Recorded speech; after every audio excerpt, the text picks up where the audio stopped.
Hello, I'm Darcy Downing, and I'm 28 years old. I have episodic ataxia. I have a diagnosis of episodic ataxia type 2, which is prolonged episodes of poor coordination and balance, nausea and vomiting, as well as extreme debilitating vertigo, dizziness, nystagmus, which are involuntary jerky eye movements, tremors, among other symptoms. Anyways, what it does is it causes me to get really sick and have extreme debilitating vertigo. It makes me feel like I am really spinning, and I get very nauseated, and I feel like I have to throw up. And it makes me really sick. It makes me feel totally uncoordinated and unbalanced during an episode. The episodes seem to range mild, moderate to severe, to looking like I do not have ataxia at all, and that I function normally in periods between episodes. But with episodic ataxia type 2, it's often associated with some sort of progressive ataxia where in between having your episodes, you look okay, but you tend to have, let's say, mild symptoms. For instance, if a person has an episode of their ataxia, it kind of like brings out the symptoms a lot more. But once the episode has passed, the person does not return to a totally normal baseline. They continue to have, let's say, mild balance issues, which can be sort of like a progressive. It's kind of hard to understand, and it's very complex, but if you research this about episodic ataxia type 2, it's associated with a permanent and progressive cerebellar ataxia, and causes your cerebellum, which is in the back of your brain, to degenerate and shrink. And that's where whoever suffers from episodic ataxia type 2, that's where they get these permanent effects from, is the shrinkage of the cerebellum that gradually degenerates over time. That's what that is. I was about 9 years old when I had my very first episode. Okay, I was in elementary school. At the time, the episodes were not happening as often. But as I got older, by the time at the age of 14, they increased and became more frequent and severe. And I was about 17 when I finally received a diagnosis, but it was only based on my symptoms and having a positive family history of ataxia. And I was 17, and this was in 2009 by the time I received the diagnosis. And I'm still in the process of trying to get an actual confirmed diagnosis through genetics. Let's see.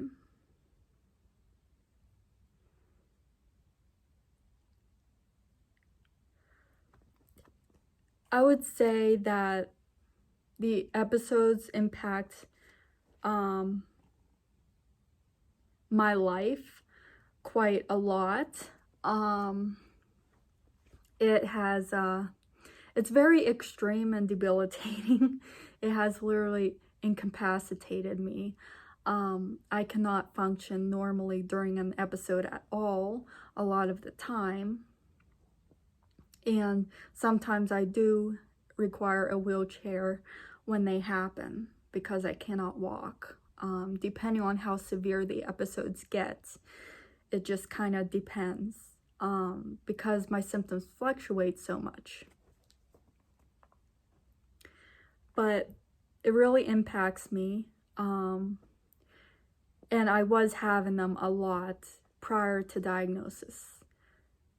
And it was interfering with schooling and my day-to-day activities.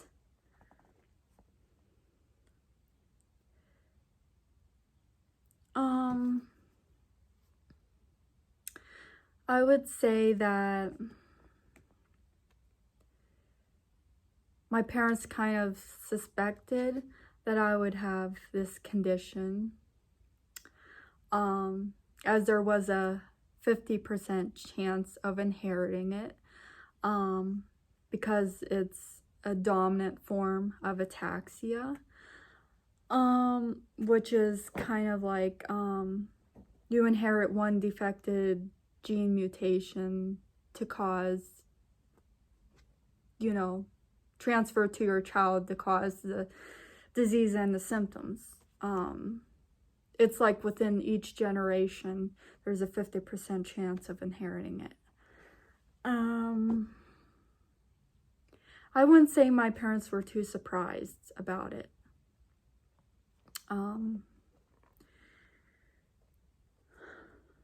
Let's see.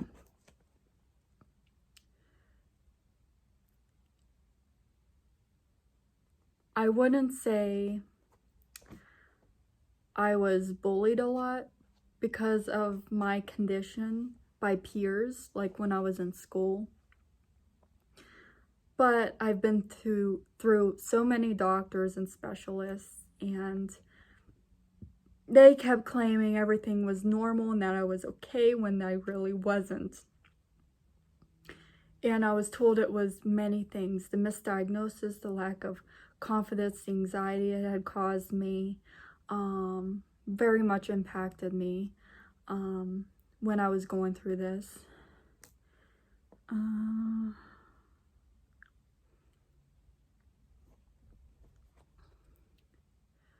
When I first went to the hospital because of this, due to my condition, I've had multiple trips to the hospital during an episode because of how severe and debilitating it gets.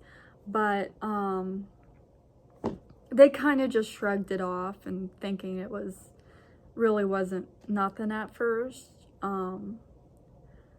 In 2009, I finally went to the hospital. They finally started taking it seriously, and I was referred to a neurologist in Pittsburgh, Pennsylvania of the U.S., and that's when they started taking it seriously in 2009, and I was diagnosed. I would say, as far as day to day, even without during an episode, it kind of still impacts me. It just comes with a lot. Even though I function normally, in between the episodes, so it looks like, I do have permanent cerebellar signs or effects from my condition that I've been in to see the neurologist, and they would see on my neurological exam in between having my episodes. So I would go in and see them, and I'd be totally episode free, and they'd notice I do have these permanent cerebellar effects from my condition. It's not just episodic. The episode just kind of brings out the symptoms a lot more. So I would say it still impacts day to day with having to deal with the condition.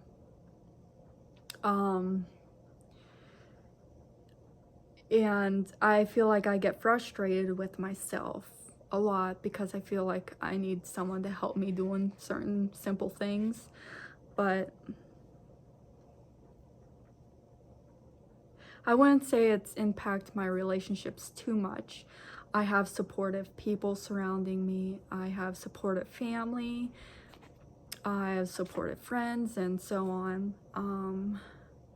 I was put on a medication called exozolamide, which is also known as Diamox, to help control the episodes I experience of my ataxia.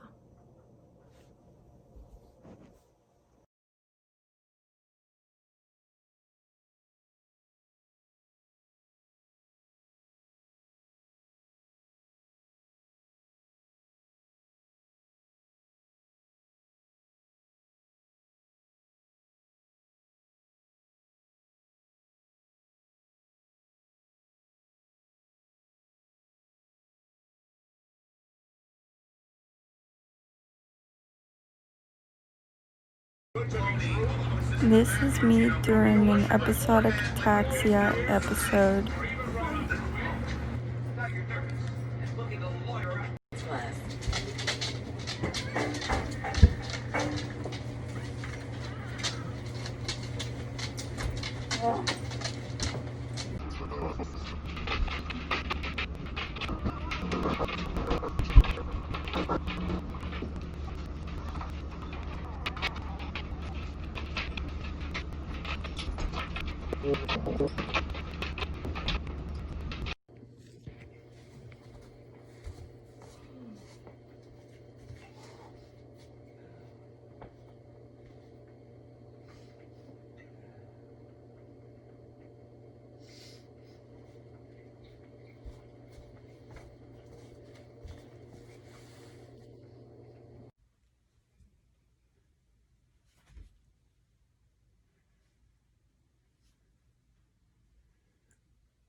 This is me currently without being in an episodic ataxia episode. The neurologist said I have minor coordination problems, but they're so subtle that they can go unnoticed.